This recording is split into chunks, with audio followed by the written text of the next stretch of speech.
Morning everyone. Now we start topic 4, that is the sense of collective belonging. Nationalism in India का इस chapter का last topic जो the sense of collective belonging से यह शुरू होता है। आज इस वीडियो में इस टॉपिक को मैं लास्ट कर रहा हूँ। इसके साथ ऑब्जेक्टिव क्वेश्चंस भी डिस्कस होंगे। A variety of cultural process through which nationalism captured people's imaginations। कहता है कि बड़े पैमाने पर सांस्कृतिक पद्धति के रूप में राष्ट्रवाद को जिस प्रकार से लोगों ने इमेजिनेशंस के रूप में एक बहुत बड़ा लोगों को जोड़ने का काम किया, जिससे राष्ट्रवाद सभी लोग समझे और राष्ट्रवाद के रूप में पूरा देश एकजुट हो, यह प्रयास किया गया। People belonging to different communities. यहाँ जानते हैं कि भारतवर्ष के जो लोग थे वह अलग अलग सोसाइटी से संबंधित थे, अलग अलग समुदाय से संबंधित थे, रीजन से संबंधित थे, भाषा से संबंधित थे। तो develop a sense of collective belonging due to various factors which also created a spirit of nationalism.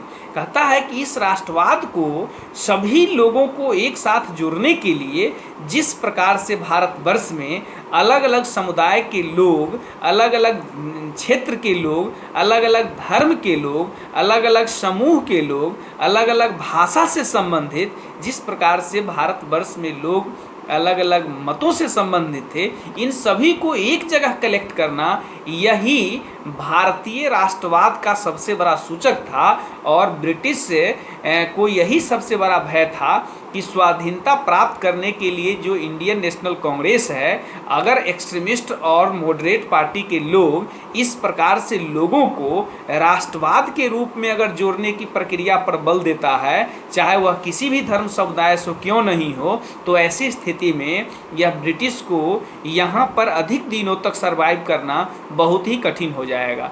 सबसे बड़ी समस्या थी भारत में, क्योंकि यहाँ पर लोगों में अधिक गरीबी थी और जो रिच थे वह सभी मूवमेंट में पार्टिसिपेंट नहीं होते थे। लेकिन एक समय बड़े बड़े नेताओं के बीच में डिस्कशन करने के बाद और हिंद स्वराज पुस्तक के आने के बाद लोगों को इसके प्रचार के माध्यम से, लोगों के यानी लीडर के बड़े बड़े वार्तालाप के माध्यम से लोगों को यह समझ में आया कि इस राष्ट्रवाद को मजबूत करना बहुत ही ज़रूरी है। The identity of India came to be visually related to the image of Bharat Mata. और क्या किया लोग, भारत माता का फोटो बना करके यह एक इम्प्रेशन बनाया और लोगों की भावनात्मक यानी इमोशनली लोगों को जोड़ने का काम किया। इसमें जितने भी लोगों को इमोशनली जोड़ने के पीछे तर्क था कि जब तक हम कुछ ऐसा नहीं करेंगे तब तक लोगों की भावना इस राष्ट्र के प्रति नहीं पनपेगा।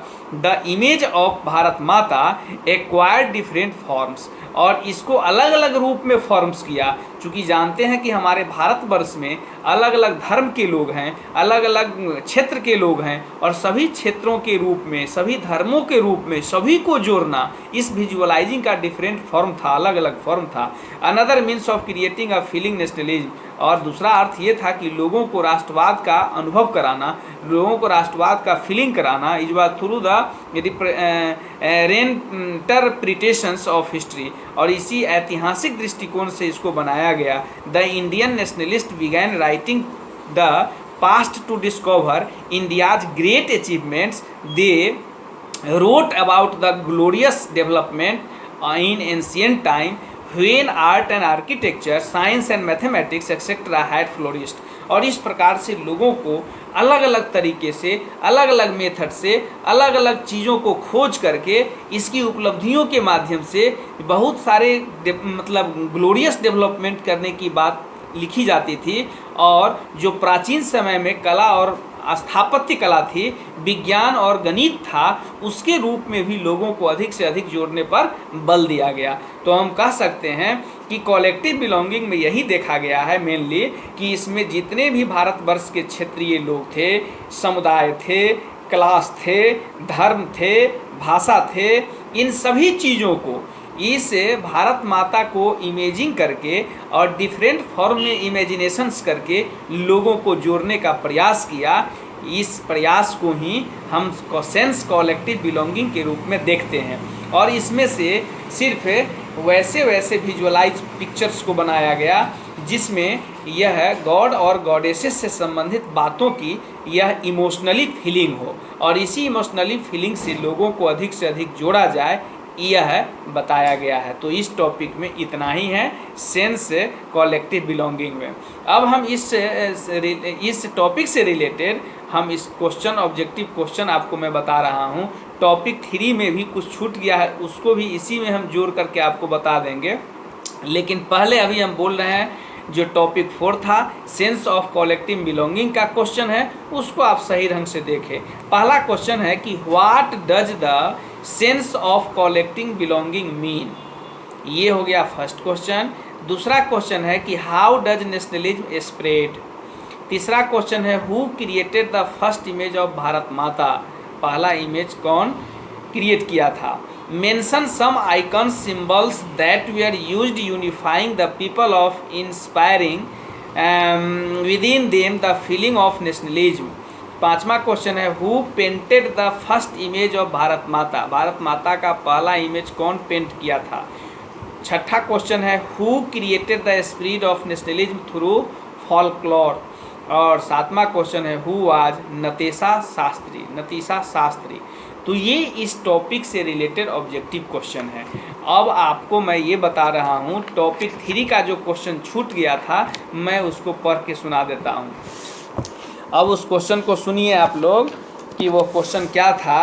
कि अब जो छूटा हुआ क्वेश्चन था, मैं टॉपिक 3 से संबंधित सिविल डिसओबीडियंस मूवमेंट से संबंधित क्वेश्चन को बोल रहा हूँ जो फर्स्ट वीडियो में छूट गया था। इस वीडियो में वो क्वेश्चन है कि from where did the salt march start, salt march start कहाँ से शुरू हुआ था। When did they reach Dandi, Dandi वो कब पहुँचे। How long was salt march, यह साल्ट मार्च कितना लंबा चला। फिर उसके बाद है नेक्स्ट क्वेश्चन कि who was known as frontier Gandhi, frontier Gandhi हम किसको कहते हैं। How many satyagrahis were arrested, कितने सत्याग्रहीज को अरेस्ट किया गया।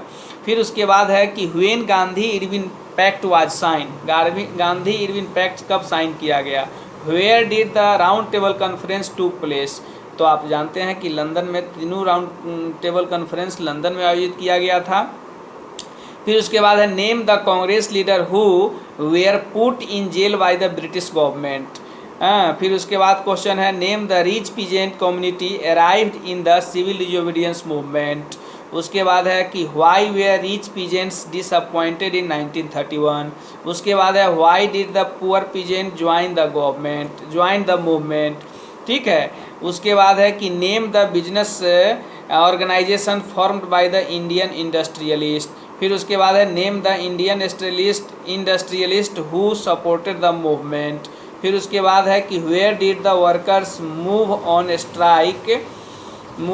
स्ट्राइक। फिर उसके बाद है name the association formed by doctor BR Ambedkar for the Dalits. उसके बाद है what was the Poona pact. उसके बाद है name the Hindu religious nationalist groups. उसके बाद है who opposed the demand of Jinnah's. उसके बाद है which areas where demanded by the Muslim League. उसके बाद है what was the reason for forming Swaraj party. उसके बाद है what offer was given to the Congress leader in October 1929। ये आपका टॉपिक 3 का रेस्ट ऑब्जेक्टिव मैं आपको बताया हूँ। टॉपिक 4 को पढ़ करके ऑब्जेक्टिव बता दिया हूँ। इस प्रकार से नेशनलिज्म इन इंडिया चैप्टर इस वीडियो के माध्यम से अब समाप्त होता है। मैं आप लोगों से इजाज़त चाहता हूँ। फिर अब हम पॉलिटिकल साइंस शुरू करेंगे और कोशिश करेंगे कि इस पॉलिटिकल साइंस के माध्यम से पॉलिटिकल पार्टी को खूब अच्छे ढंग से इस वीडियो के माध्यम से आप लोगों को हम दे। बोर्ड की तैयारी आप लोग अच्छे से करें, माइनोटली पढ़ें, NCERT बुक पढ़ें, वीडियो देखें, बार बार NCERT बुक पढ़ें, ऑब्जेक्टिव क्वेश्चन ज़्यादा से ज़्यादा बनाने का प्रयास करें और याद करने का भी प्रयास करें। इस वीडियो के माध्यम से मैं आप लोगों को बता रहा हूँ पढ़ना बहुत ज़रूरी है, कंसंट्रेशन होना बहुत ज़रूरी है। बिना पढ़े कोई भी चीज़ पॉसिबल नहीं है। इसीलिए आप लोग खूब मन से पढ़िए और पूरा दिल लगा करके पढ़िए। आपसे मैं इजाज़त चाहता हूँ। इसी के साथ सभी को मेरा धन्यवाद।